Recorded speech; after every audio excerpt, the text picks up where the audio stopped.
উচ্ছেতে না না, মিষ্টিতে হ্যাঁ, তেতো খেতে বললেই কাঁদে ভ্যাঁ ভ্যাঁ।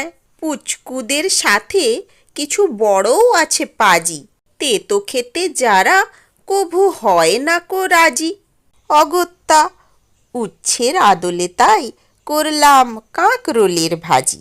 হ্যালো ফ্রেন্ডস, আমি দীপাস থট স্পাইসি হটে সবাইকে স্বাগত জানিয়ে শুরু করলাম আজকের রেসিপি। আজকের রেসিপিটির জন্য অনেকগুলো কাঁকরোল, যাদের খোসাটা আমি হালকাভাবে ছাড়িয়ে নিয়েছি পাতলা করে। তারপর এই যে দেখুন, এরকম সরু সরু করে ঝিরিঝিরি আকারে কেটেছি।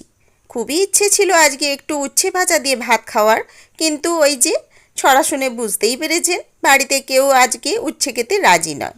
তাই উচ্ছে ভাজার আদল করেই আমি এই কাঁকরোলগুলোকে সরু সরু করে কেটেছি ভাজি বানাবো বলে। তো সেই জন্য ধুয়ে কেটে নিয়েছি আগে। তারপরে দেখুন, এই যে সর্ষের তেল দিলাম কড়ার মধ্যে গরম করে নিয়ে, তারপরে একটু সামান্য হলুদ দিলাম। আর হ্যাঁ, ওপাশে কাঁকরোলগুলো আগে জল ঝরিয়ে নিয়েছি। তারপরে বন্ধুগণ কিছুটা লবণ মাখিয়ে রেখে দিয়েছিলাম বেশ কিছুটা সময়। যে কোনো ভাজাভুজিতে আগে বেশ কিছুটা টাইম ধরে যদি একটু লবণে মাখিয়ে রেখে দেওয়া হয় তো স্বাদটা খুবই ভালো হয়। ইতিমধ্যে সর্ষের তেলটা যথেষ্ট পরিমাণে গরম হয়ে গিয়েছে। কাঁকরোলগুলো লবণ জল ছেঁকে ছেঁকে আমি ভালোভাবে কড়াইয়ের মধ্যে দিয়ে দিলাম ধীরে ধীরে। এই দেখুন কতটা লবণের জল বেরিয়েছে এই কাঁকরোল থেকে। এখন খুন্তি দিয়ে খুব ভালোভাবে নেড়ে নেব। এপাশ ওপাশ উল্টে পাল্টে এমনভাবে নাড়াচাড়া করব যেন সমস্ত তেলটা কাঁকরোলগুলোর প্রতিটি টুকরোর আগা পাশতলা একেবারে মাখামাখি হয়ে যেতে পারে। তবেই তো এই যে লবণের সাথে হলুদ যে মিশ্রণ সেটা ভালোভাবে হবে। আর এই যে দেখুন, এখন আমি কি করেছি, খুব ভালোভাবে নাড়াচাড়া করে একটু ঢাকা দিয়ে রেখেছিলাম। আর হ্যাঁ, আঁচটা কিন্তু খুব কমিয়ে দিয়েছিলাম। এখন ঢাকনাটি খুলে আবার একবার নাড়িয়ে চাড়িয়ে নিলাম, কেননা তলার দিকটা একটু বেশি লাল ধরে যাবে আর ওপরটা রয়ে যাবে এরকম সবুজ সবুজ। আমি তো খুব সুন্দর করে ভাজি বানাবো, তাই ঘন ঘনই ঢাকা চাপা দেব আর খুলে নিয়ে আবার একটু নাড়িয়ে নেব। এখন দেখুন, এই বড় থালাটি চাপা দিয়েছিলাম কেন বলুন তো, এই যে খুব ভালোভাবে কড়াটার চারিদিকে ছড়িয়ে ছড়িয়ে এইভাবে রেখেছিলাম কাঁকরোলের টুকরোগুলো। এই যে এখন অনেকটাই লাল ধরে গিয়েছে।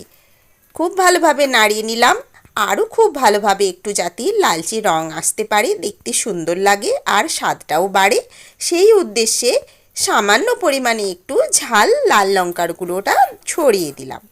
এখন আবার খুন্তি দিয়ে ভালোভাবে একটু নাড়িয়ে চাড়িয়ে নিচ্ছি। ঝাল লঙ্কাও যেন কাঁকরোলের চারিপাশে একটু মাখামাখি হয়ে যেতে পারে।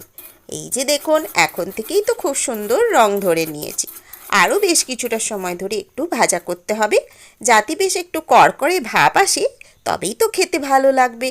এইবার দেখুন, আরও একবার আমি ঢাকনা চাপা দিলাম আর আঁচটাও কমিয়ে দিয়েছি। প্রায় হয়ে এসেছে। দেখুন তো বন্ধুগণ, লোভনীয় লাগছে কি?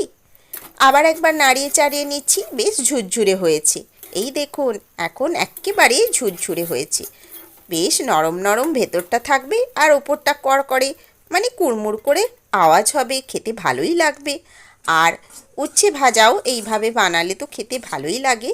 আমি কাঁকরোলকে আজকে এইভাবে ভাজা করলাম, গরম গরম ভাতের সাথে খেতে দুর্দান্ত লাগে। উচ্ছেতে তেতো ভাব থাকে আর এটায় তেতো ভাব থাকে না, তবে মিষ্টি একটা সুন্দর স্বাদ হয়। আমার তো এরকম খেতে খুবই ভালো লাগে। আপনাদের কেমন ভালো লাগলো কি না লাগলো সেটা অবশ্যই কমেন্টসে জানাবেন। অবশ্যই লাইক দেবেন, সাবস্ক্রাইব করে পাশে থাকার অনুরোধ রইল। আমি প্লেটের মধ্যে খুব সুন্দরভাবে তুলে নিয়েছি, দেখেই তো আমার জিভে জল আসছে।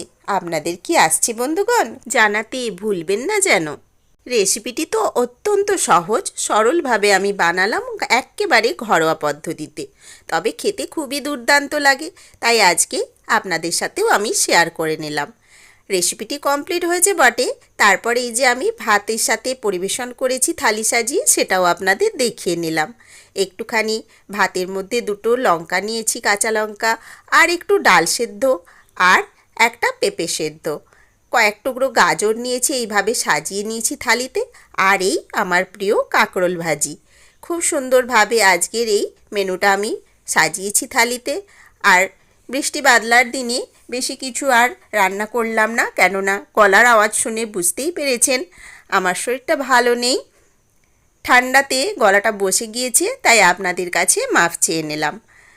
আজকের রেসিপি দেখে কেমন লাগলো অবশ্যই বলবেন, আর এইভাবে আপনারা বাড়িতে কাঁকরোল ভাজি বানিয়ে খাবেন। তো আজকের মতো আমি বিদায় নিচ্ছি, আবার পরবর্তী অধ্যায়ে নতুন কোনো রেসিপি নিয়ে হাজির হব। তো সবাই ভালো থাকবেন, সুস্থ থাকবেন। আজকের মতো তাহলে টাটা বন্ধুগণ। আমার সাথে এতটা সময় থাকার জন্য সবাইকে অনেক ধন্যবাদ।